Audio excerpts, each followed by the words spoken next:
بہرحال حضرت آدم علیہ السلام کی وفات کے بعد، حضرت آدم علیہ السلام کی موت کے بعد اب کئی اولادیں آئیں، لیکن آپ کی اولاد میں ایک حضرت شیس علیہ السلام ہیں جن کو اللہ نے نبی.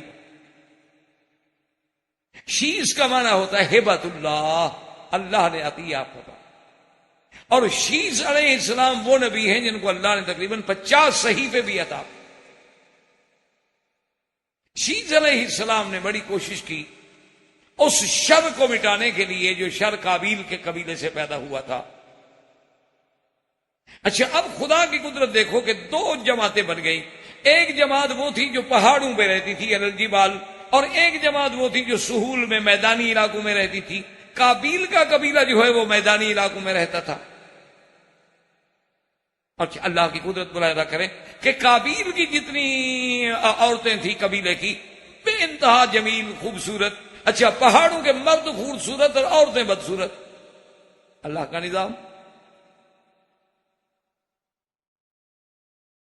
اب ابلیس کو موقع ملا، اس نے کہا ٹائم تو موقع تو بڑا اچھا ہے، کوئی حرکت کرنی چاہیے. تو ابلیس ایک غلام کی شکل میں یہاں قابیل کے قبیلے میں آ گیا اور اس نے کہا کہ دیکھو جی، بات یہ ہے کہ کیسا تمہاری عورتوں کو اللہ نے جمال دیا ہے، لیکن تم لوگوں میں ذوق لطیف کوئی نہیں ہے. آؤ میں تمہیں گانا سناتا ہوں. سب سے پہلے پھر گانے کی ابتدا جو ہے وہ ابلیس نے.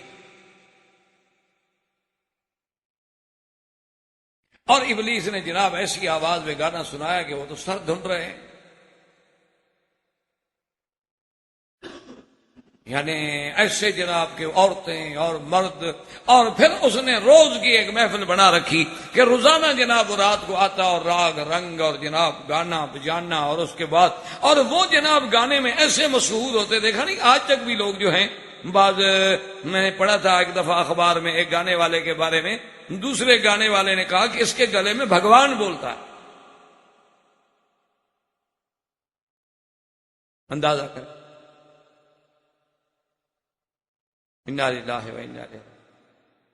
اور جس کے بارے میں کہا تھا نا وہ ہمارے علاقے میں رہتا ہے، اس کو میں ذاتی طور پر بھی جانتا ہوں کہ وہ کتنا بڑا شیطان ہے جس کے گلے میں بھگوان بولتا.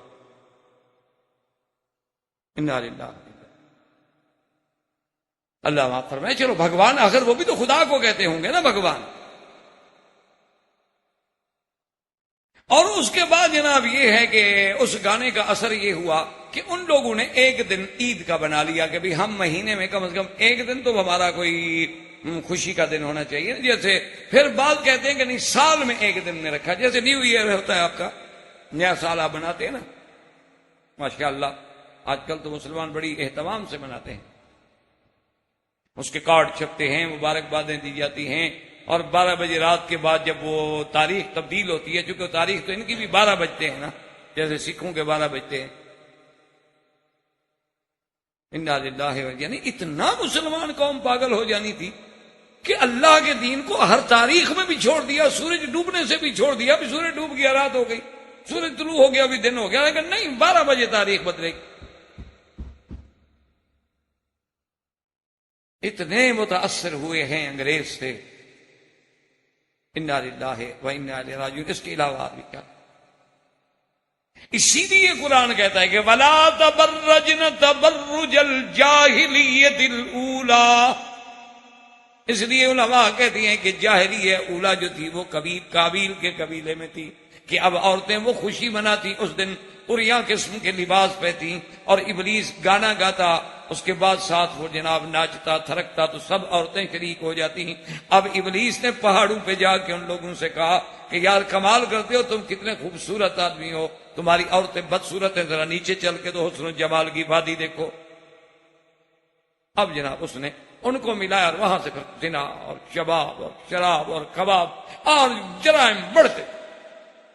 شر فساد جو تھا اتنا بڑھ گیا کہ حضرت شیس علیہ السلام کو باقاعدہ جنگ لڑنی پڑی. اتنا شرارت بڑھ گئی کہ ان کے روکنے سے اب تبلیغ سے کوئی فائدہ نہیں ہو رہا.